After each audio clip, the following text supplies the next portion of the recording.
हाल ही में social media पर एक नाम अचानक से नेशनल न्यूज बन गया, अथर्व सुदामे। कल तक लोग उसे सिर्फ मजेदार मराठी रील्स, पड़ोस के अजीब से काकू काकू, रिलेशनशिप वाले कॉमिक सीन और क्रिकेट फेस्टिवल वीडियो के लिए जानते थे। लेकिन कुछ हफ्ते पहले उसका एक गणेशोत्सव वाला रील, जिसमें वो हिंदू मुस्लिम एकता का मैसेज देना चाहता था, ऐसी कंट्रोवर्सी में फंसा कि बात टीआरपी से निकलकर सेक्युलर बनाम सिक्युलर एजेंडा, ट्रोल्स, एफआईआर की मांग और अब उसके नाम चेहरे पर पर्सनालिटी राइट्स और इमेज कंट्रोल की चर्चा तक पहुंच गई। आज की तारीख में अथर्व सिर्फ एक इंस्टाग्राम रील्स स्टार नहीं, बल्कि ऐसा चेहरा है जो ये सवाल उठाता है, क्या एक डिजिटल क्रिएटर अपनी कला से समाज जोड़ सकता है, और क्या उसकी खुद की इमेज पर उसका हक है। लेकिन इस पॉइंट तक पहुंचने के पीछे उसकी जिंदगी की कहानी बहुत पहले पुणे की छोटी सी गली से शुरू होती है। 10 जनवरी 1998 पुणे के पुराने सांस्कृतिक इलाके नारायणपेट में एक मराठी भाषी ब्राह्मण परिवार में एक बेटे का जन्म होता है। नाम रखा जाता है अथर्व सुदामे। नारायणपेट वैसी जगह है जहां हर दूसरे मोड़ पर या तो कोई पुराना मंदिर, कोई सांस्कृतिक मंडल या फिर नाट्यगृह की चर्चा मिलेगी। घर में पारंपरिक संस्कार, पूजा पाठ, त्योहारों की धूम, मराठी साहित्य, नाटक, पुरानी फिल्में और पढ़ाई को लेकर गंभीरता, ये सब एक साथ मौजूद थे। अथर्व बचपन से ही बहुत ऑब्जर्वेंट बच्चा था। मोहल्ले के काकाओं के हाव भाव, बाई लोगों की गप्पा गोश्ती, गणपति उत्सव में होने वाली पॉलिटिक्स, क्रिकेट खेलते बच्चों की नोक झोंक, ये सब उसकी आंखें चुपचाप अब्सॉर्ब करती रहती थी। बाद में यही सब किरदार उसके वीडियोस में पड़ोसचा काका, चिंटू, आजी, ट्यूशन वाली दुनिया बनकर निकलने वाले थे। उसकी स्कूलिंग पुणे के ही एक reputed school, modern high school या समान लेवल के इंग्लिश मीडियम स्कूल में हुई, और बाद में कॉमर्स की पढ़ाई के लिए वो गया Marathwada Mitra Mandal college of commerce, MMCC Pune, वही कॉलेज जिसने आगे चलकर उसे स्टेज और स्क्रीन दोनों की दुनिया से जोड़ा। घर वाले चाहते थे कि बेटा चार्टर्ड अकाउंटेंट, MBA या कोई सिक्योर प्रोफेशनल बन जाए, लेकिन अथर्व को किताबों से ज्यादा मजा मिलता था। नाटक देखने में, मिमिक्री करने में, फेस्टिवल स्किट्स में एक्ट करने में, और दोस्तों को हंसाने में। मॉडर्न स्कूल और फिर MMCC जैसे कैंपस में हर साल cultural festivals, drama competition, street plays, mimicry contest होते थे। यहीं से अथर्व की स्टेज वाली लाइफ शुरू हुई। स्कूल के एनुअल फंक्शन में वो अक्सर होस्ट या कॉमिक रोल करता। इंटर स्कूल कंपटीशन में मिमिक्री टीचर की नकल, प्रसिद्ध मराठी एक्टर्स के डायलॉग, क्रिकेट कमेंट्री का मजाक। कॉलेज में उसने कल्चरल कमेटी ज्वाइन की, स्किट्स लिखने और डायरेक्ट करने लगा। उसी समय पुणे के local one act play competitions, skit festivals में उसने छोटे मोटे रोल्स करना शुरू किया। ये फॉर्मल करियर नहीं था, लेकिन स्टेज की धड़कन, ऑडियंस की हंसी, क्लैप की आवाज, ये सब उसकी लाइफ की सबसे बड़ी मोटिवेशन बनते गई। MMCC से उसने B.Com की पढ़ाई की, ग्रेजुएशन का फॉर्मल टैग लिया, लेकिन अंदर से वो खुद को आर्टिस्ट ही मानता रहा। जब इंडिया में इंस्टाग्राम का रील कल्चर शुरू भी नहीं हुआ था, उससे कई साल पहले 2015 से 16 में ही अथर्व ने वीडियोस बनाने शुरू कर दिए थे। विकी टाइप सोर्स में उसका कोट साफ लिखा है, मैं 2015 से 16 से वीडियो बना रहा था, लेकिन उस समय कोई प्रॉपर मीडियम नहीं था जहां इन्हें डाल सकूं। इंस्टाग्राम भी नहीं था कि वहां लगातार कंटेंट पोस्ट करूं। उस समय वो छोटे छोटे स्किट शूट करता, दोस्त परिवार को दिखाता, कभी फेसबुक पर डाल देता, कभी सिर्फ फोन में ही पड़े रहते। ये उसका कंटेंट क्रिएशन का ट्रेनिंग फेज था। कैमरा से दोस्ती, फ्रेमिंग, टाइमिंग, पंचलाइन कहाँ रखना है, ये सब वो ट्रायल एंड एरर से सीख रहा था। 2019 में जब इंस्टाग्राम रील्स और शॉर्ट वीडियो कल्चर ने पकड़ बनानी शुरू की, तब अथर्व ने सोचा, अब मेरी चीजें लॉक में नहीं, दुनिया के सामने जा सकती है। उसने अपना हैंडल @अथर्वासुदामे से एक्टिव करना शुरू किया और मराठी में छोटे छोटे रिलेटेबल स्केचेस पोस्ट करने लगा। थीम्स सिंपल थी, लेकिन एग्जीक्यूशन अलग। कॉलोनी का ओवर फ्रेंडली काका, हर बात पर टॉन्ट मारने वाली काकू, क्रिकेट देखते लड़के, फेस्टिवल्स दिवाली, गणपति, गुदी पड़वा पर घर में होने वाली खटपट, girlfriend boyfriend, breakup, Virat Rohit fan Wars, ये सब उसके कंटेंट का रॉ माल थे। 2021 में उसके एक समर्पित रील ने बड़ी ऑडियंस तक पहुंच बनाई। सोर्सेस लिखते हैं कि यही वो वीडियो था जिसने उसका फॉलोवर ग्राफ अचानक ऊपर की तरफ शूट कर दिया। उसके बाद ब्रांड कोलैबोरेशंस आने लगे। मराठी ऑडियंस उसे आपला मुलगा की तरह देखने लगी और पुणे मुंबई सर्कल में उसे ऑफलाइन इवेंट्स के लिए बुलाया जाने लगा। इंस्टाग्राम के साथ साथ उसने अपना यूट्यूब चैनल भी ग्रो किया, जहां long form sketches, character based videos और ओकेजनल व्लॉग्स पोस्टर्स आने लगे। उसका यूट्यूब चैनल कॉमेडी जॉनर में है और करीब 1.36 मिलियन सब्सक्राइबर्स और कुल 1.15 बिलियन प्लस व्यूज तक पहुंच चुका है। लेट 2025 तक वेब सीरीज की दुनिया में भी उसने कदम रखा। मराठी वेब सीरीज जैसे 9 से 5 2022 और शिक्षण हेच 2022, खारा सोना 2021 उसने एक्टर के रूप में काम किया। IMDb पर उसका क्रेडिट क्लीन लिखा है। ये प्रोजेक्ट्स OTT और YouTube दोनों पर सर्कुलेट हुए, जिससे उसका फेस ओनली रील से आगे सीरियल एक्टर्स की लीग में भी दिखने लगा। ऑफ स्क्रीन वो अपने टीम के साथ लाइव शोज करने लगा। स्टेज पर वही कैरेक्टर्स, सेम ह्यूमर, लेकिन लाइव ऑडियंस के साथ। एक इंटरव्यू में राज ठाकरे ने पब्लिक मंच से कहा, तू माझा फेवरेट आहेस, मी तुझे सगळे वीडियोस बघतो। यानी तू मेरा फेवरेट है, मैं तेरे सारे वीडियोस देखता हूं। ऐसे बयानों ने उसकी क्रेडिबिलिटी और मेन स्ट्रीम एक्सेप्टेबिलिटी दोनों बढ़ाए। अब वो सिर्फ इंस्टा वाला मुलगा नहीं, बल्कि मराठी पॉप कल्चर का रेगुलर फेस बन रहा था। अथर्व के इंस्टाग्राम फीड पर नजर डालो तो सिर्फ नॉर्मल रील्स नहीं, कई बिग नेम्स नजर आते हैं। आशा भोसले के साथ कोलैब छोटी क्लिप, जिसमें वो उनके साथ कैंडिड मोमेंट शेयर करता है। सूर्या कुमार यादव, युवराज सिंह, हरभजन सिंह, केन विलियमसन जैसे क्रिकेटर्स के साथ वीडियोस, जहां वो उनके साथ ह्यूमरस कंटेंट शूट करता है या मैच से जुड़ी फन बातें करता है। ये कोलैबोरेशंस दिखाते हैं कि ब्रांड्स और सेलिब्रिटीज उसे क्रेडिबल इन्फ्लुएंसर मानते हैं।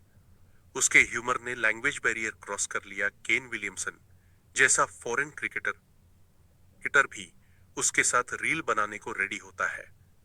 इसके अलावा Maharashtra chamber of commerce, industries and agriculture MCCIA, जो पुणे का बड़ा बिजनेस बॉडी है, ने उसे और कुछ क्रिएटर्स को बुलाया कि वो लोकल एंटरप्रेन्योर्स को सिखाए कि सोशल मीडिया का यूज कैसे करें। मतलब जो लड़का कभी घर के कमरे में फनी स्किट्स शूट करता था, वही आज बिजनेसमैन को बता रहा है कि इंस्टाग्राम पर रील से बिजनेस कैसे बढ़ाया जाता है। पब्लिक सोर्सेज ये बताती हैं कि अथर्व ने अपनी पर्सनल लाइफ को बहुत ज्यादा वॉशिंगटन स्टाइल एक्सपोज नहीं किया, लेकिन कुछ फैक्ट साफ है। वो एक मराठी ब्राह्मण परिवार से आता है, रिलीजन हिंदुइज्म। उसने कॉमर्स में ग्रेजुएशन किया, आगे फुल टाइम कंटेंट क्रिएशन और एक्टिंग को करियर बना लिया। उसकी शादी 2023 में रुचा जोशी से हुई। मराठी बायोस और विकी एंट्रीज में उसे उसकी स्पाउस के रूप में मेंशन किया गया है। बाकी family, parents, siblings, financial details वो कॉन्शियसली प्राइवेट रखता है। यही वजह है कि कंट्रोवर्सी के समय भी डिस्कशन ज्यादातर उसके कंटेंट और आइडियोलॉजी तक सीमित रही। फैमिली को डायरेक्ट ट्रैक करने वाले केसेस बहुत कम दिखे। अथर्व सुदामे की पहचान केवल इसलिए नहीं बनी कि वो जोक्स सुनाता है, बल्कि इसलिए बनी कि उसके जोक्स, कैरेक्टर्स और सिचुएशंस माझ्या गल्लीतलंच आहे रे जैसा फील देते हैं।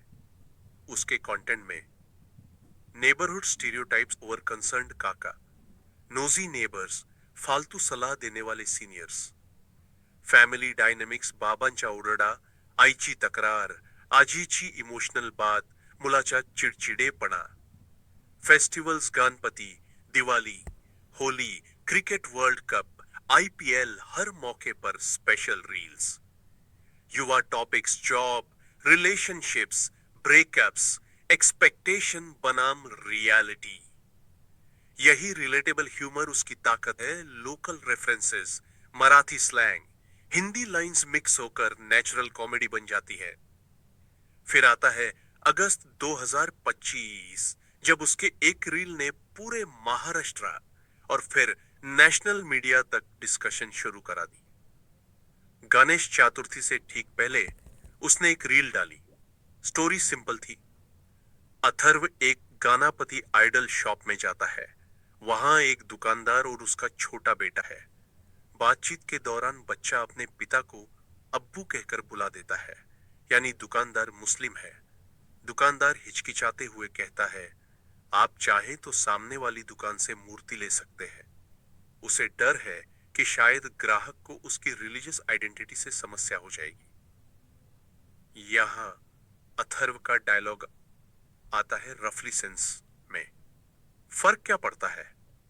मूर्ति वही है, भावना वही है, तुम्हारे दुकान से लेने में क्या दिक्कत? उसका इंटेंशन साफ था, Hindu Muslim unity, secular message, प्रेमाला धर्म नस्तो वाली वाइब। द फेडरल और इंडियन एक्सप्रेस दोनों ने लिखा कि इसका मतलब था कि डिवोशन किसी की दुकान या धर्म पर निर्भर नहीं, भावना पर है। लेकिन सोशल मीडिया का एक हिस्सा फ्यूरियस हो गया। कुछ यूजर्स ने उसे एक्यूज किया कि वो सेक्युलर एजेंडा पुश कर रहा है। कुछ ने कहा कि गणेशोत्सव जैसे फेस्टिवल को पॉलिटिकल करेक्टनेस के लिए यूज किया जा रहा है। अखिल भारतीय ब्राह्मण महासंघ जैसे समूहों से जुड़ी वॉइसेस ने ओपन ऑपोजिशन किया। एक यूजर ने उसे मोरोन इन्फ्लुएंसर कहकर टैग किया। किसी ने लिखा, ये ब्राह्मण होकर भी ऐसे रील डाल रहा है, समाज को गुमराह कर रहा है। प्रेशर बढ़ता गया। आखिरकार अथर्व ने वह रील डिलीट कर दिया और पब्लिक अपॉलॉजी जारी की कि उसका मकसद किसी की धार्मिक भावना को चोट पहुंचाना नहीं था। अगर किसी को दुख पहुंचा हो तो वह उसके लिए माफी चाहता है। हिंदुस्तान टाइम्स और अन्य आउटलेट्स ने साफ लिखा, he deleted the video and apologise after backlash. Controversy के बीच उसे केवल गालियां ही नहीं, सपोर्ट भी मिला। एनसीपी एसपी नेता रोहित पवार ने पब्लिक स्टेटमेंट में कहा, अथर्व एक क्रिएटिव आर्टिस्ट है और उस क्लिप में कुछ ऑब्जेक्शनेबल नहीं था। उसने हिंदू मुस्लिम एकता का संदेश दिया, जो हिंदू धर्म और संस्कृति के खिलाफ नहीं, बल्कि उसी की आत्मा के अनुरूप है। कई कॉमन यूजर्स ने भी लिखा कि यह लड़का सालों से फेस्टिवल और कल्चर को प्रमोट करता है, एक यूनिटी वाला रील डालते ही उसे टारगेट कर दिया गया। गणपति का धर्म प्रेम है, किसी की दुकान नहीं। यह बात उसने सही कही। लेकिन ट्रोलिंग की इंटेंसिटी इतनी थी कि अपॉलॉजी के बाद भी लोग उसे छोड़ने को रेडी नहीं थे। कुछ ने डिमांड की कि उस पर एक्शन लिया जाए, कुछ ने उसे बॉयकॉट करने को कहा। अब आते हैं उस एंगल पर जिसमें तुमने खास इंटरेस्ट लिया, पर्सनालिटी राइट्स। 2024 से 25 के दौरान इंडिया में कई बड़े सेलिब्रिटीज, अमिताभ बच्चन, अक्षय कुमार, सुनील गावस्कर, अनिल कपूर ने कोर्ट्स में जाकर अपने name, voice, image, likeness, signature possess पर लीगली एनफोर्सेबल अधिकार मांगे और जीते। दिल्ली हाई कोर्ट और बॉम्बे हाई कोर्ट ने कई मामलों में कहा कि सेलिब्रिटीज के पर्सनालिटी राइट्स को प्रोटेक्ट किया जाएगा। Deepfake, unauthorised ads, memes में कमर्शियल मिसयूज पर रोक लगेगी। सोशल मीडिया पर लोग इसको लेकर डिवाइडेड थे। कुछ के लिए ये आर्टिस्ट्स की सुरक्षा थी, कुछ के लिए फ्री स्पीच की चिंता। अथर्व सुदामे के कॉन्टेक्स्ट में अभी तक पब्लिक रिकॉर्ड में कोई ऐसा high court personality right sweet नहीं दिखता जिसमें वो खुद प्लेंटिफ के रूप में गए हों। लेकिन गणेशोत्सव कंट्रोवर्सी के बाद एक नया एंगल उठा क्या किसी इन्फ्लुएंसर को अपने कंटेंट, इमेज और नैरेटिव पर उतना ही कंट्रोल होना चाहिए जितना बिग सेलिब्रिटीज लेते हैं? क्योंकि हुआ ये, उसने एक रील से यूनिटी का मैसेज दिया। किसी ने उस रील को अलग फ्रेमिंग में री अपलोड किया या कॉन्टेक्स्ट से बाहर क्लिप करा। उस पर targeting, trolling, hate memes, misquoted headlines बनने लगे।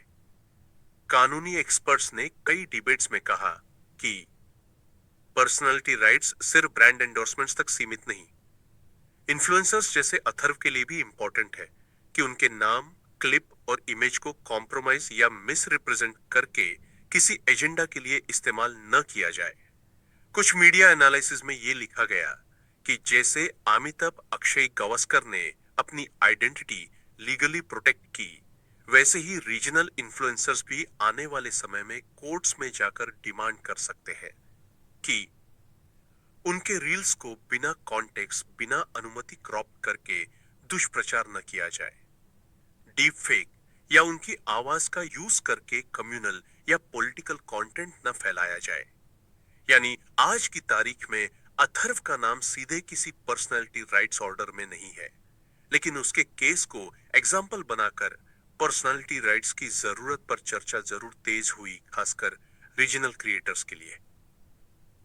गणेशी दौल रील के बाद उसने पब्लिक अपोलॉजी दी, वीडियो डिलीट किया, कुछ समय तक रिलीजियस सेंसिटिव टॉपिक्स से दूरी रखी, लेकिन उसने कंटेंट बनाना बंद नहीं किया। फेस्टिवल्स पर अभी भी वीडियोस आते हैं, बस मैसेजिंग और भी बैलेंस्ड हो गई है। कॉमेडी में उसने फिर से ज्यादा फोकस नेबरहुड, फैमिली, क्रिकेट और डेली लाइफ पर कर दिया। इंडियन एक्सप्रेस की प्रोफाइल के मुताबिक लेट 2025 तक उसके इंस्टाग्राम पर 1.7 मिलियन से ज्यादा फॉलोअर्स है।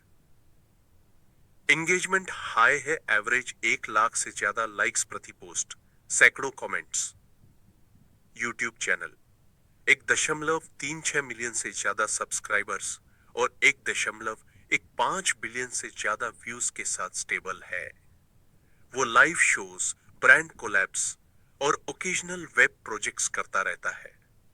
अथर्व खुद अभी भी पुणे में बेस रखता है, मराठी में ही ज्यादातर कंटेंट करता है और खुद को डिजिटल क्रिएटर एक्टर के रूप में देखता है, न कि केवल मीम पेज ओनर के रूप में।